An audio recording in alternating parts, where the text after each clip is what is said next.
laying of eggs by the butterfly. This kind of repetition is also called as iteration. Repetition of a set of statement in a program is made possible using looping constructs. To understand further, let us look at the program 6.5. So, to write a program to print the first five natural numbers. First five natural numbers print करना है. Print 1, 2, 3, 4, 5. 1, 2, 3, 4, 5. What should we do if we are asked to print the first 1 lakhs numbers? Writing 1 lakh print statement would not be an efficient solution. It would be tedious and not the best way to do the task. Writing a program having a loop or repetition is a better solution. The program logic is given below. Take a variable, say count, and set its value to 1. Print the value of count. Increment the value of count plus equals to 1. Repeat step 1, 2, 3 along as the count is available less than or equal to 1 lakh. Count small equals to 1 lakh. Looping constructs provide the facility to execute a set of statements in a program repetitively based on a condition. The statements in a loop are executed again and again as long as particular logic conditions remains true. This condition is checked based on the value of a variable called the loop's control variable. When the condition becomes false, the loop terminates. It is the responsibility of the programmer to ensure that this conditions eventually does become false, so that there is an exit condition and it does not become an infinite loop. For example, if we did not set the condition count is more than equals to 1 lakh, the program would have never stopped. There are two looping constructs in Python, for and while loop. ठीक है, तो इन सारी चीज़ों का repetition, इन सारी चीज़ों का मतलब ये हुआ कि देखो, जैसे कि इसने नेचुरल नंबर बोला प्रिंट करने के लिए 1 से 5 में, 1 से 5 में, तो इसने क्या किया कि 1 से 5 में प्रिंट लगा दिया. तो ये तो छोटे नंबर के लिए सही है, ठीक है, लेकिन अगर 1 लाख नेचुरल नंबर को प्रिंट करना रहेगा तो कैसे प्रिंट करेंगे? ऐसे प्रिंट करेंगे तो बहुत टाइम लग जाएगा. ठीक है, इसीलिए हम लोगों ने क्या किया कि काउंट नाम का एक वेरिएबल लगा दिया. तो काउंट प्लस और उसका वैल्यू जो है ना 1 सेट कर दिया और प्रिंट कर दिया वैल्यू को काउंट. ठीक है, और इसको इंक्रीमेंट लगा दिया variable count plus equals to 1. ठीक है, तो इंक्रीमेंट लगा दिया. अब इंक्रीमेंट लगा दिया, अब उसको स्टॉप भी तो करना है, 1 लाख पे स्टॉप करना है, तो इसलिए 1 लाख स्टॉप करने के लिए ये कंडीशन लिख दिया. अगर ये कंडीशन नहीं लगाओगे ना तो ये जो रिपीटेशन होगा वो इन्फिनिटी चलते रहेगा और कभी ना ख़त्म होगा. इसीलिए हम लोगों को लिए लूप की ज़रूरत पड़ती है. लूप क्या करता है कि टर्मिनेट करता है किसी भी स्टेटमेंट को, फॉल्स स्टेटमेंट को टर्मिनेट करता है. अगर उस स्टेटमेंट में लूप लगाया जाएगा तो उसमें कंडीशन को चेक करेगा और उस कंडीशन में अगर ट्रू रहेगा जब तक तब तक तो वो लूप चलेगा. जैसे ही फॉल्स हुआ वो लूप स्टॉप हो जाएगा. ठीक है, इसके लिए 2 लूप कंस्ट्रक्ट्स होते हैं, एक फॉर लूप एक वाइल लूप. ठीक है, तो फॉर लूप क्या होता है? The for statement use to iterate over a range of values और ए सीक्वेंस. ठीक है, तो फोर स्टेटमेंट जो यूज होता है वो एक रेंज ऑफ वैल्यूज या एक सीक्वेंस पर इटरेट करने के लिए. तो फोर लूप जो होता है हर आइटम के लिए एग्जीक्यूट होता है जो उस रेंज या सीक्वेंस में होता है. ये वैल्यूज जो होती है वो न्यूमरिक भी हो सकती हैं या फिर स्ट्रिंग हो सकती हैं, लिस्ट हो सकती हैं, ट्यूपल के एलिमेंट्स भी हो सकते हैं. डिटेल्स आगे के चैप्टर में हम लोग पढ़ेंगे. ठीक है,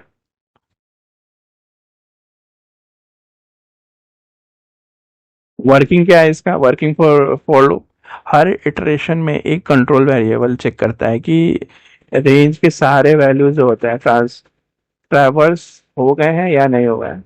जब सारे आइटम्स जो होते हैं वो एग्जिस्ट हो जाते हैं तो लूप के अंदर एक स्टेटमेंट एग्जीक्यूट नहीं होते हैं और कंट्रोल लूप के बाद वाले स्टेटमेंट पर ट्रांसफर हो जाता है. तो फॉर लूप यूज करते वक्त हमें एडवांस में पता होता है कि लूप कितनी बार एग्जीक्यूट होगा. ठीक है, तो सिंपल शब्दों में बोलते हैं कि फॉर लूप जो होता है एक सीक्वेंस के हर एलिमेंट पर एक एक करके काम करता है और जब सीक्वेंस खत्म हो जाता है तो लूप जो है टर्मिनेट हो जाता है. ठीक है, तो syntax of the for loop क्या है? Syntax of for loop, for लिखना है, फिर control variable in sequence, items in range, statement inside the body of the loop. ठीक है, चलो एक एग्जांपल देख लेते हैं और एक ये भी देख लेते हैं ना, 6.4 फिगर भी देख लेते हैं। ये फ्लो चार्ट है depicting the execution of the for loop. तो स्टार्ट होता है, इनिशियलाइजेशन ऑफ स्टेटमेंट होता है, फिर टेस्ट करता है एक्सप्रेशन को टेस्ट करता है, या तो ट्रू होगा तो बॉडी फॉर लूप वापस से जाएगी इनिशियलाइजेशन स्टेटमेंट में, अगर फॉल्स होगा तो ये एग्जिट हो जाएगी, यहीं पे लूप खत्म हो जाएगी और statement following the loop and stop हो जाएगी। ठीक ठीक है। तो एसी का एक एग्जांपल प्रोग्राम लिख देते हैं, देखते हैं। तो क्या करना है इसमें, program to print the character of the string Python using for loop.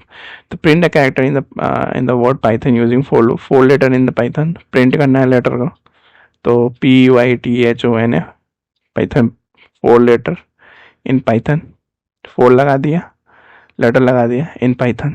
ठीक है, ये सिंटेक्स है ना, for control variable letter in sequence atoms in range Python. Next क्या है, program to print the numbers in a given sequence using the for loop. तो for loop लगा के नंबर काउंट लगाया, 10 20 30 में वेरिएबल असाइन कर दिया।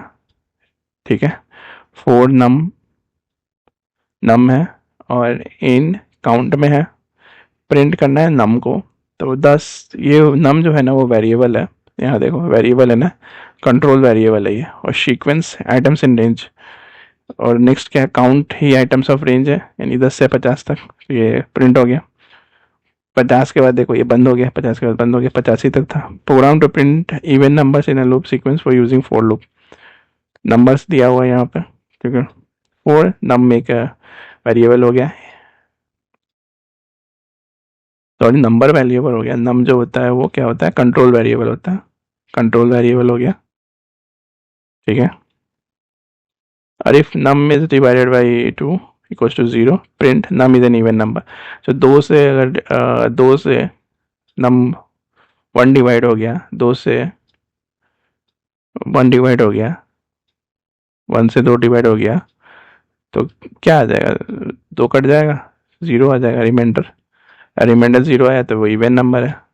4 भी ऐसे ही है, इवन नंबर है।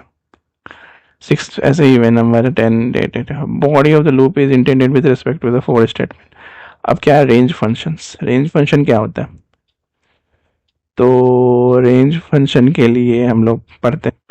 तो रेंज जो होता है ना वो बिल्ट इन फंक्शन होता है पाइथन का।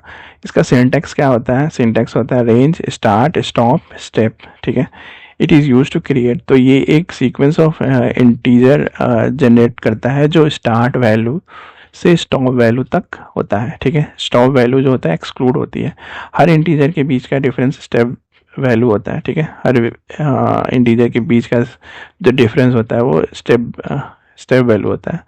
पैरामीटर्स क्या होते हैं, स्टार्ट स्टॉप। तो स्टार्ट जो होता है ऑप्शनल, अगर स्पेसिफाई ना करे तो वैल्यू जो होता है डिफ़ॉल्ट 0 मानता है, और स्टॉप जो होता है वो मैंडेटरी होता है, ये सीक्वेंस के एंड पॉइंट होता है और एक्सक्लूड होता है। स्टेप क्या करता है, ऑप्शनल अगर स्पेसिफाई ना करे तो डिफ़ॉल्ट वैल्यू 1 होती है, ये पॉजिटिव या नेगेटिव इंटीजर हो सकते हैं, 0 अलाउड नहीं है। ठीक है, if star value not specified by default, the list starts from 0. If a step is also not specified, the default value increases by 1 in each iteration. All parameters of range functions जो होते हैं important, जो होते हैं सारे parameters integers होते हैं, होना चाहिए, जो सारे पैरामीटर्स जो होते हैं वो इंटीजर होना चाहिए। और सिंपल शब्दों में बोलते हैं कि रेंज एक नंबर सीक्वेंस बनाता है जो लूप में इटरेट करने के लिए यूज़ होता है। डिफ़ॉल्ट स्टार्ट 0 हो सकता है और डिफ़ॉल्ट स्टेप जो होता है 1 होता है। ठीक है, एग्जांपल दिया हुआ एक स्टार्ट, इसमें क्या होता है, the step parameter can be positive और निगेटिव इंटीजर एक्सक्लूडिंग 0। ठीक है, start and step not specified, मतलब कि लिस्ट रेंज 10, तो 0 1 2 3 4 5 6, default step value is 1, default step value अगर नहीं, जैसे कि लिस्ट में रेंज अगर 2 से 10 हो तो 2 3 4 5 6 7 8 9 तक जाएगा। स्टेप 5 वैल्यू इज 5, इसमें लिस्ट रेंज 0 30 और 5 होना चाहिए, तो इसका 0 5 10 15 20 और 25। Step value is -1, hints decreasing the sequence is generated. तो रेंज कितना, स्टार्ट कितना हुआ 0, -9 9 तक जाना चाहिए और एंड कितना -1 पे होना चाहिए, 0 -